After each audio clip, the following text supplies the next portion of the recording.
Good morning, everyone. Good afternoon. So, do you think that everything that happens to you is by destiny? Think again. For me, it was surely by design. What is design? To me, it's a culmination of the three I's: instances, influences, inspirations.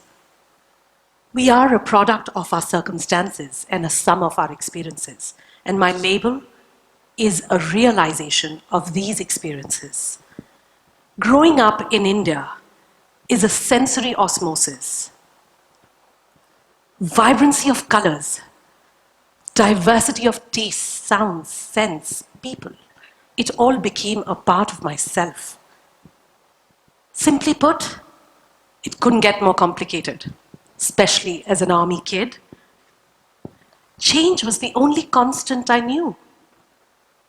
New places, new schools, new people, new spaces, new environments, all with a lot of new learning. But for me, that constant whirlwind was something I was searching for center. And that I found in my craft, a culmination of the three I's: instinct, insight, interpretations, that resulted and translated into the fourth I, myself. My sensibilities were fashioned by my artist mother. She would capture the inner essence and stories of the people. Observing her creative process made me, I was amazed by this wonder. And I was amazed to see how willingly her subjects posed in the middle of their chores, unperturbed. And when she captured these nuances of expressions, every wrinkle, every imperfection, which was a proof of their difficult journeys, all you could see on their face was serenity. Through this experience, I learned less is more, minimal holds the immense. All my creations have minute attention to detail. It is this intensity of observation and the characteristics that I saw in the people and their journeys that I wove into the garments. It's when you wear my clothes, and if you do, please look closely, and you will find this fine hand pleating, muted tie-dye, subtle block prints, and hundreds and thousands of stitches running through. Behind every poetic moment is the prosaic. Let me tell you mine and how I discovered my calling. It was all through hand-me-downs. Yes, you're probably wondering, where am I leading with this? Haven't we all been there? A distant cousin, family, and most often than not, my brother's handmade clothes were passed down to me.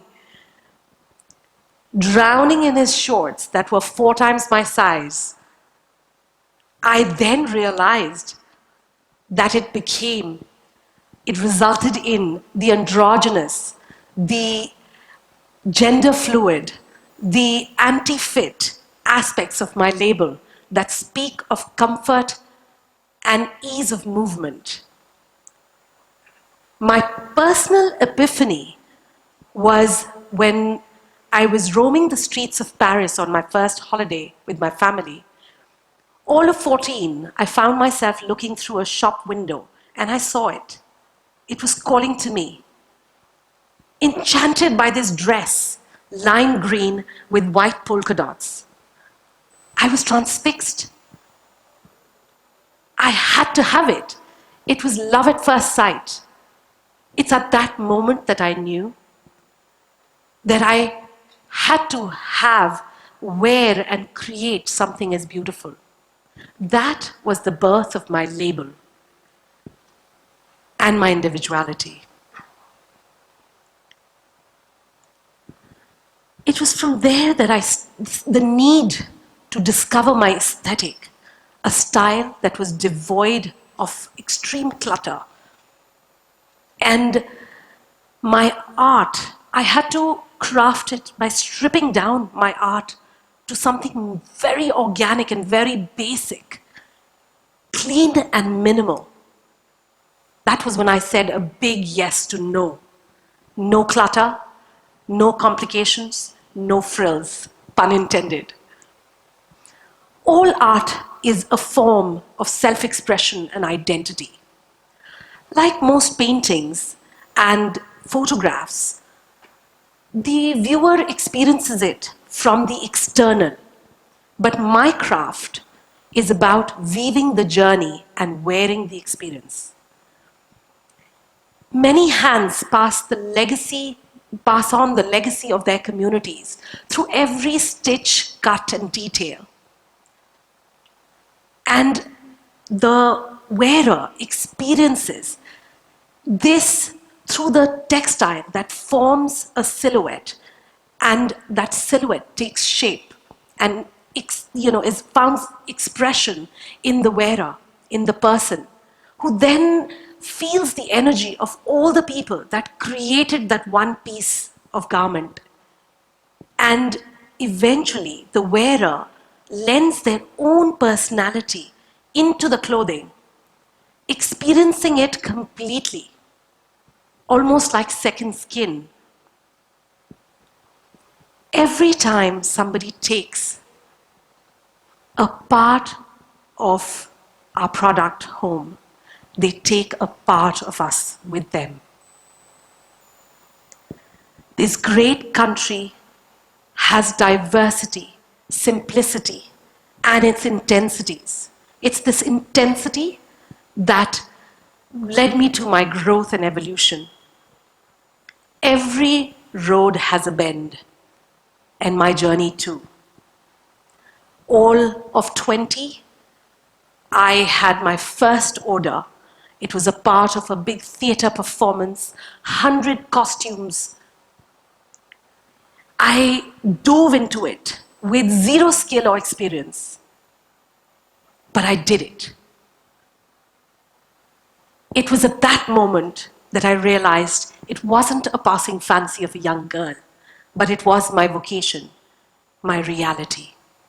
I set my mind to going to France and to study fashion in the Mecca of fashion.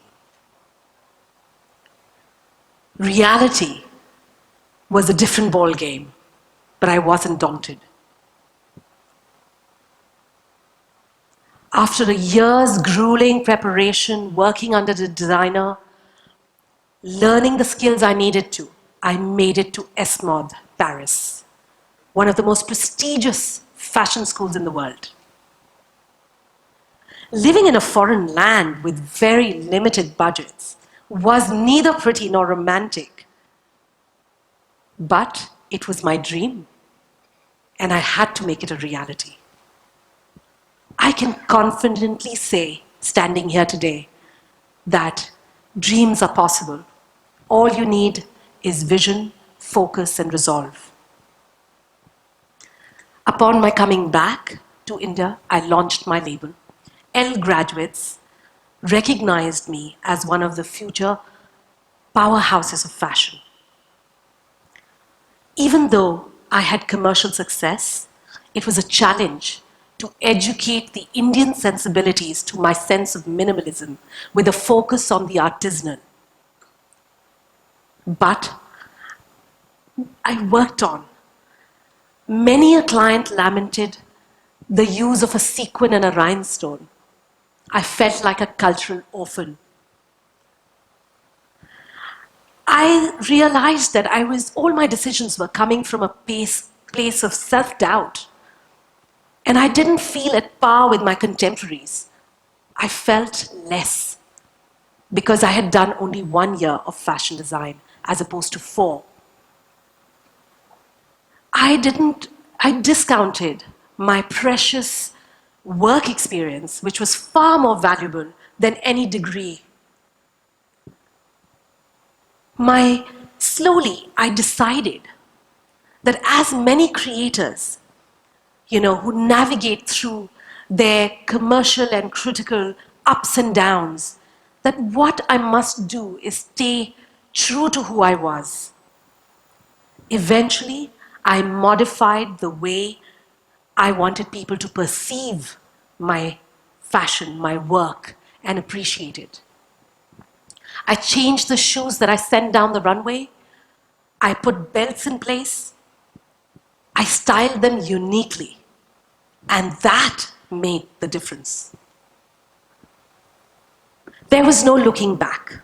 My moment of triumph was when the label's 10-year anniversary was celebrated and featured by every fashion publication of the country. I was also selected as one of the top amongst the design voices of India by Vogue Italia. And in 2020, when Lakme invited the label to be a part of the All About India showcase, a collaboration with 5 renowned designers, highlighting prominent crafts, it was a moment of great pride and accomplishment because I was showcasing my collections alongside those of my idols. It was in this moment that I realized all my insecurities that I'd held, everything just melted away, and I felt validated. 2020 COVID context is probably the most definitive period of our existence. Never before have we experienced something, a global phenomenon of this nature. But the silver lining is that we have all realized the value of unity, company, human presence, and the need for each other. I've always held the need to connect to my roots, my past, my people. Each creation strengthens the connect between the warp and the weft of every fabric, from the weaver to the worker to finally the wearer. This connection, I believe, is why we create this connectivity, this collaborative effort that can create and empower communities and people and bring about real change. It's this creation that is extremely valuable, far more than any reward. I learn every day. I learn in gratitude. Every component in my silhouette are the lessons that I transfer to you. It is a culmination of my journey's growth, the efforts of my karigars and my team. I bow to you in gratitude for your time and your patience, because I give to you a piece of my experience. I thank you. I am Urvashi Kaur.